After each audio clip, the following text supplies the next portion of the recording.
If we forced telcos to share their towers, then we would kind of end up with a universal mobile network. But is that actually a good idea? Welcome back to the Whistle Out Australia channel, where I, your local telco nerd, teach you everything you need to know about phone and internet plans. Today, we're tackling domestic roaming. Domestic roaming would let users on one mobile network connect to another mobile network when theirs isn't available. So say you're with Vodafone and you're driving across the Nullarbor.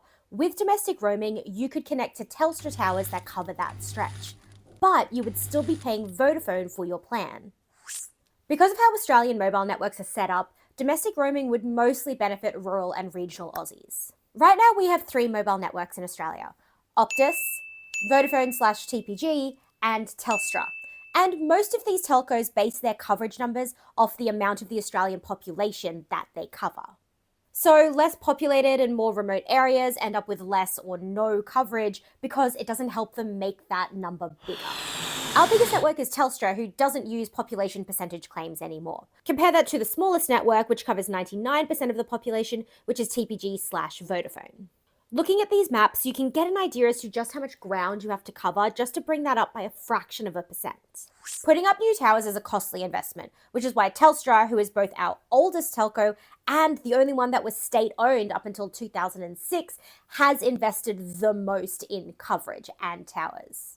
But Telstra being the only option for rural and regional coverage has caused a bunch of equity problems for those Australians. It means people who live in rural and regional Australia have to pay Telstra's high prices just to have a phone that stays connected. It also means that Telstra can continue to charge whatever they want because there's no real competition. And it leaves all these users vulnerable in the case of outages and network failures. We don't have domestic roaming in Australia, but it is a conversation that pops up every now and again. Right now, it's back in the headlines because of this position paper that was put out by ACCAN. ACCAN is a consumer advocacy group that argues that domestic roaming would help on 3 main points. 1, it would make our mobile connections more reliable. 2, it would put downward pressure on plan prices. And 3, it would reduce rural and regional Australia's need to be with Telstra.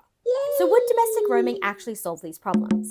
The answer is yes, but it could also create more issues. Australian telcos differentiate themselves on 3 main points: price, inclusions like data, and coverage. If we took coverage out of the equation, then telcos would need to be more competitive on price and plan inclusions in order to get new customers. This would theoretically bring plan prices down and give Australians more options, all which are good things. But without being able to compete on coverage, it would also disincentivize telcos from making their networks better or bigger. So we could easily end up with an Australian-wide mobile network that deteriorates over time rather than improves.